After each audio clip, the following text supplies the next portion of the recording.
Hello guys, welcome back to Pakistani reaction channel. Channel. तो आज हम एक जबरदस्त वीडियो लेकर आए हैं और थोड़ी सी दुखद वीडियो आप यूं कह लो कि है यार ये रोना रुको, आ रुको। जाएगा, रोना आ ये जाएगा। देखो, ये कुर्सी की आवाज बड़ी आ रही है। एक भाई बोलता यार आप हवा कम करो। भाई यार कुर्सी की आवाज है, हम क्या कर सकते हैं इसमें। बाकी गरीब हैं पर इज्जत आ रही है। पहले तो आप ये बात बताएं, आप क्यों शोले के ठाकुर बने? यार बेसिकली आज मैं नहा के आया था, ठंड थी तो मैंने बोला थोड़ी कुछ शॉल वॉल लें, गला वाला खराब हो गया, ठंड है। तो बाकी गाइस आप लोग भी जरा ना सर्दी का थोड़ा ख्याल रखें। यार और वीडियो का टॉपिक रिवील कर दें। टॉपिक रिवील 1947 में ना जो इंडिया पाकिस्तान की पार्टीशन हुई थी उसके ऊपर ये आज का टॉपिक है। मतलब उसका ना एक यूं समझ लें कि एक ना अनबायस्ड सी है from a very different perspective. हम सबको ये तो बताया गया कि हम 1947 को या 1948 हाँ पार्टीशन हो गई, लेकिन वो हुई किस तरह थी और मतलब इसमें ग्लोबल पावर्स का क्या रोल था। बड़ी शॉर्ट सी वीडियो है, कोई लॉन्ग वीडियो नहीं है और कोई घिसी पिटी बातें भी नहीं है इसमें। तो चैनल पे न्यू है, सब्सक्राइब कर दें। वीडियो का हम आगाज करने लगे हैं तो उस वीडियो स्टार्ट करते हैं। ओके जी, ये वीडियो स्टार्टेड। 14 अगस्त 1947 की रात। ये वो रात थी जब हिंदुस्तान के लोग सदियों की गुलामी से निकलकर आजादी की दहलीज पर खड़े थे। करोड़ों भारतीय इस लम्हे का बेसब्री से इंतजार कर रहे थे, लेकिन सुबह होने से पहले वो जश्न की रात एक ऐसा जख्म दे गई जो आज तक नहीं भरा। हमारे देश को अंग्रेजों की गुलामी से आजादी तो मिल गई थी, लेकिन जाते जाते अंग्रेज अखंड भारत में ऐसी ज्वाला भड़का गए जिसे 15 लाख मासूम लोगों के खून से बुझाया गया। अंग्रेजों ने अखंड भारत को 2 टुकड़ों में बांट दिया, भारत और पाकिस्तान। जहां एक तरफ भारत में आजादी का जश्न मनाया जा रहा था, वहीं दूसरी तरफ खून की नदियां बह रही थी। लाखों लोग अपने घर, अपनी जमीन और अपनों को छोड़कर भाग रहे थे। दोस्तों, आज के इस वीडियो में हम आपको भारत के इतिहास में 77 साल पीछे ले जाएंगे और आजाद भारत की कुछ ऐसी तस्वीरें दिखाएंगे जिन्हें देख आपके रोंगटे खड़े हो जाएंगे और आपकी आंखों में आंसू आ जाएंगे। लेकिन आगे बढ़ने से पहले हमारी एक छोटी सी रिक्वेस्ट है कि हर भारतीय और पाकिस्तानी इस वीडियो को पूरा जरूर देखे। अखंड भारत, जहां हर धर्म के लोग एक साथ मिलकर खुशी से रहा करते थे, जहां सन 1857 में आजादी की लड़ाई हिंदू और मुस्लिम दोनों धर्म के क्रांतिकारी लोग एक साथ मिलकर लड़ रहे थे। लेकिन अंग्रेजों की नीति थी डिवाइड एंड रूल, यानी फूट डालो और राज करो। हिंदू और मुस्लिम जो सदियों से साथ रहते थे, अंग्रेजों ने उनके बीच फूट डालने की कोशिश शुरू कर दी। जैसे हिंदुओं और मुस्लिमों को अलग अलग नौकरियां दी, उनके लिए अलग अलग स्कूल बनाए और धार्मिक मुद्दों को हवा दी। अंग्रेजों ने छोटी छोटी बातों को बढ़ा चढ़ाकर दोनों समुदायों में नफरत का बीज बो दिया था। वो हिंदुओं और मुस्लिमों को एक दूसरे के खिलाफ भड़काते रहे। धीरे धीरे ये नफरत इतनी गहरी हो गई कि बात बंटवारे तक पहुंच गई। लेकिन हैरानी की बात यह थी कि हिंदुस्तान के 2 टुकड़े करने की जिम्मेदारी सिरिल रैडक्लिफ नाम के जिस ब्रिटिश जज को दी गई थी, भारत में रहना तो दूर, उसने कभी भारत का दौरा तक नहीं किया था। उन्हें सिर्फ 6 हफ्तों में यह तय करना था कि कौन सी जमीन भारत की होगी और कौन सी पाकिस्तान की। रैडक्लिफ ने नक्शे पर ऐसी लकीरें खींची थीं जिसने पंजाब और बंगाल को 2 हिस्सों में बांट दिया। ये लकीरें इतनी जल्दबाजी में खींची गई कि कई गांव, कस्बे और परिवार रातों रात बट गए। लोग सुबह उठे तो पता चला कि उनका घर भारत में है, लेकिन खेत पाकिस्तान में। जिन जगहों पर लोग पीढ़ियों से साथ रह रहे थे, एक ही दिन में वो हिंदुस्तानी से पाकिस्तानी बना दिए गए। ये फैसले ना जमीन को समझकर किए गए, ना लोगों से पूछकर। बस एक अंग्रेज की कलम चली और इतिहास हमेशा के लिए बदल गया। दोस्तों, आजादी के वक्त जब बंटवारा हुआ तो हिंदुस्तान में बारिश का मौसम था। नदियां उफान पर थीं। बाढ़ की वजह से किसानों की फसलें बर्बाद हो चुकी थीं। करीब 2 करोड़ लोग अपने घर छोड़कर इधर से उधर भाग रहे थे।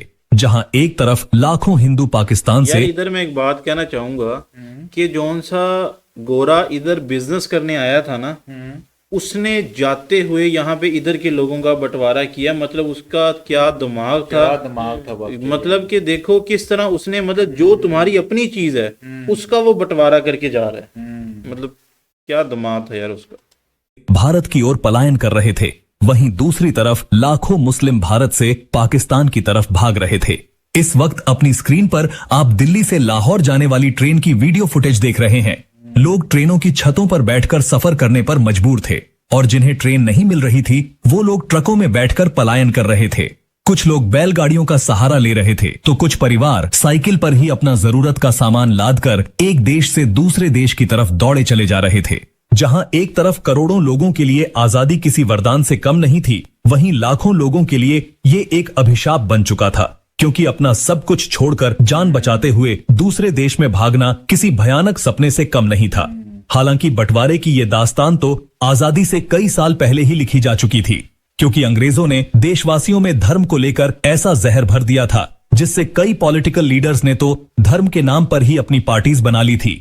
जैसे कि मुस्लिम लीग के चीफ मोहम्मद अली जिन्ना ने आजादी से कई साल पहले ही ये जिद पकड़ ली थी कि हिंदुस्तान में रहने वाले मुस्लिमों को एक अलग मुल्क दिया जाए, और उनकी इस जिद ने हिंदुस्तान के भाईचारे और संस्कृति को ऐसी गहरी चोट पहुंचाई जिसके निशान आज भी देखने को मिलते हैं। इस वक्त आप स्क्रीन पर जिन तस्वीरों को देख रहे हैं, ये उस वक्त की तस्वीरें हैं जब मोहम्मद अली जिन्ना ने पाकिस्तान का गवर्नर जनरल बनने की शपथ लेकर अपनी जिद पूरी की थी, और वे अपनी पसंदीदा कुर्सी पर विराजमान हो गए थे। आइडियोलॉजी की बात है, अगर कोई बंदा आपकी आइडियोलॉजी से अलाइन करता है या नहीं करता, he has his own rights ना, हर किसी का अपना माइंडसेट होता है। ये तो मतलब बात थोड़ी 1947 में लॉर्ड लुईस माउंटबेटन भारत के आखिरी वायसराय बने। उन्होंने कई महीनों तक जवाहरलाल नेहरू और मोहम्मद अली जिन्ना की कई मीटिंग्स करवाई, जिसके बाद 3 जून 1947 को लुईस माउंटबेटन ने ऐलान किया कि 15 अगस्त 1947 को भारत आजाद होगा, लेकिन इसके साथ ही बंटवारा भी होगा। हालांकि पंडित जवाहरलाल नेहरू, सरदार वल्लभ भाई पटेल और महात्मा गांधी ने देश के बंटवारे को रोकने की हर मुमकिन कोशिश की। उन्होंने मोहम्मद अली जिन्ना को भारत का पहला प्रधानमंत्री बनने तक का ऑफर दे दिया था। कई इतिहासकार बताते हैं कि बंटवारे की खबर से पंडित जी को बहुत बड़ा झटका लगा था। 14 अगस्त की शाम को जब नेहरू जी अपने घर पर इंदिरा गांधी और पद्मा नायडू के साथ आजादी के भाषण की तैयारी कर रहे थे, तभी अचानक फोन की घंटी बजी। नेहरू जी ने जब फोन उठाया तो उन्हें एक दुखद खबर मिली। लाहौर के नए प्रशासन ने हिंदू और सिखों के इलाकों की पानी की सप्लाई काट दी थी, जिसकी वजह से लोग अपने घरों में प्यासे तड़प रहे थे, और अगर कोई पानी लेने बाहर निकलता तो उसे मार दिया जाता। देखते ही देखते हिंसा की आग भड़क उठी, जिसने पूरे हिंदुस्तान को अपनी चपेट में ले लिया। पंजाब और बंगाल में सबसे ज्यादा दंगे हुए, लोग एक दूसरे के खून के प्यासे हो गए थे। ये खबर सुनकर नेहरू का चेहरा लाल हो गया, उनकी आंखों में आंसू थे, लेकिन फिर उन्होंने हिम्मत जुटाई और अपने आप को संभालते हुए 14 अगस्त की रात 11:55 पर नेहरू जी संसद के सेंट्रल हॉल में भाषण देना शुरू करते हैं। पंडित जी का यह भाषण सुनने के बाद महात्मा गांधी के नाम का नारा लगाते हुए देशवासियों ने आजादी का शंखनाद बजाया था। लेकिन करोड़ों देशवासियों को क्या पता था कि कुछ इलाकों में देश के लोग इस आजादी की बहुत बड़ी कीमत चुका रहे हैं। इस वक्त आप अपनी स्क्रीन पर जो वीडियो फुटेज देख रहे हैं, ये भारत और पाकिस्तान के रिफ्यूजी कैंप्स की कुछ दुर्लभ वीडियोस हैं। कैसे छोटे छोटे बच्चे नल के आगे एक बाल्टी पानी भरने के लिए लाइन में लगे हुए हैं, जिन्हें उठाकर काफी देर तक चलने के बाद ये उन रिफ्यूजी कैंप्स में पहुंचते हैं, जहां इनके रहने के लिए छत तक नहीं है, बस छांव के लिए कुछ फटे हुए टेंट और पेड़ हैं, जहां बैठने की जगह इतनी कम है कि लोग कड़कती धूप में तपती हुई जमीन पर बैठकर अपनी हड्डियों को जला रहे हैं। कुछ बच्चों के पास तो पहनने के लिए कपड़े तक नहीं है। 2 दिन पहले सुख शांति से जीवन व्यतीत करने वाले लोग आज शरणार्थी बन चुके हैं। महिलाएं हाथ जोड़कर अपने परिवार के लिए खाना और रहने की मांग कर रही हैं। भूख की वजह से तड़पते हुए बच्चों का शरीर कुपोषित हो चुका है, लेकिन फिर भी लाखों लोग अपना घर छोड़कर बिना किसी मंजिल के आगे बढ़ते जा रहे हैं। इस ट्रेन के हालात देखिए, जिसमें लोग खिड़की पर लटक कर अपनी हमारे इस साइड में सबसे ज्यादा सर्वाइव मेरे ख्याल में पंजाब ने किया। जान को जोखिम में डालने से भी पीछे नहीं हट रहे हैं, क्योंकि इन्हें किसी भी तरह पाकिस्तान से भारत पहुंचना है। ये तस्वीरें लाहौर की हैं, जहां लोग ट्रेन की पटरियों के पास बैठकर ही खाना पका रहे हैं, ताकि जब ट्रेन आए तो ये लोग जल्दी से ट्रेन में सवार हो सकें।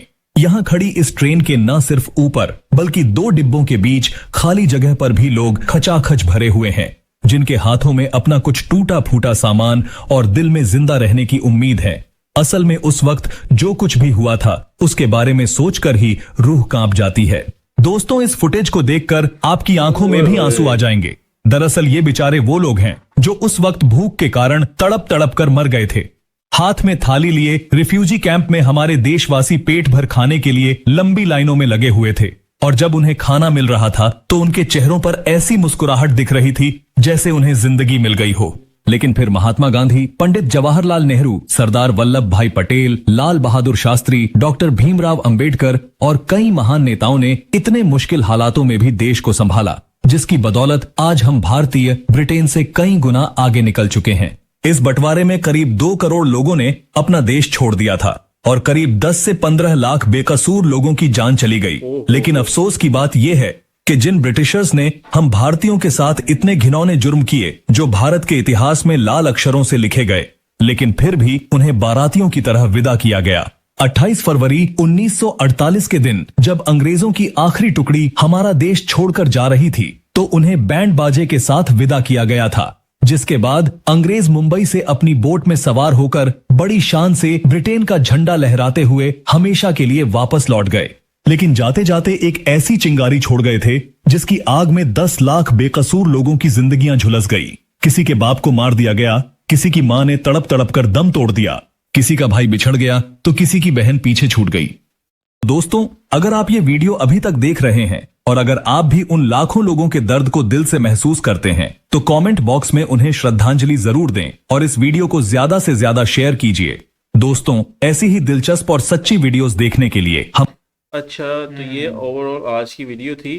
अच्छा, इसका ना की नोट ये है जो मतलब मुझे समझ में आया कि ना कई मतलब काफी बंदा ना मतलब देखता है तो ना उसका दिल एक भर आता है कि कितने लोगों ने अपनी जानें दी और अपने मुल्कों को ना मतलब अपने सिर्फ अपने मतलब एक जमीन धरती के लिए। लेकिन हम लोग ना बिल्कुल नहीं सोचते जब हम एक दूसरे के ऊपर कोई बात करते हैं और चीजों को खराब करते हैं या लड़ते हैं, झगड़ते हैं, किसी की जगह पे कोई कब्जा करते हैं। ये एक जो मुल्क बने हैं ना, ये पीसफुल रहने के लिए बने थे। लेकिन ये किस चीज में कन्वर्ट हो गए हैं आप ये देख लो कि वॉर जोन वॉर जोन में कन्वर्ट हो गया आपस में। लोग आपस में लड़ते हैं। कोशिश करें कि गवर्नमेंट लेवल पे या कह लो कि पॉलिटिक्स लेवल पे कुछ भी हो, आपस में आप भाईचारा बना के रखें।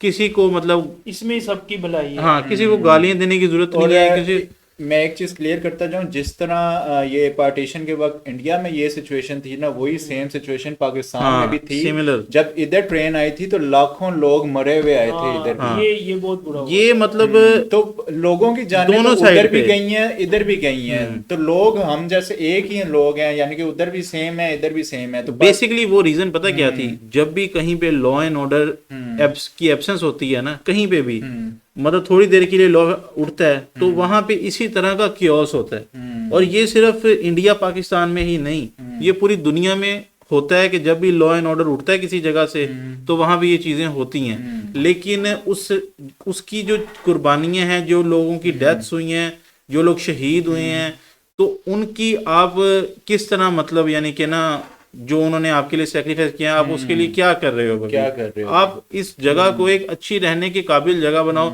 ना कि आप लड़ने झगड़ने में और चीजों को खराब करने में, हेट क्रिएट करने में ना अपना टाइम वेस्ट करो। इसका कोई ऐसा फायदा नहीं होना। तो बाकी ओवरऑल मुझे ये वीडियो ना एक तरह से काफी भावुक कर गई, इमोशनल वीडियो। तो बाकी गाइस, आपको ये वीडियो कैसी लगी आपने कमेंट सेक्शन में लाजमी बताना है और काइंडली इस वीडियो को आपने भी शेयर करना है, क्योंकि आपने इस वीडियो के नीचे ये भी बताना है कि आपको मतलब इस बारे में आप क्या सोचते हैं ना ओवरऑल, तो ताकि हमें भी पता चले हमारी ऑडियंस क्या सोचती है इस बारे में। बाकी मिलते हैं आपसे नेक्स्ट वीडियो में। Till then take care.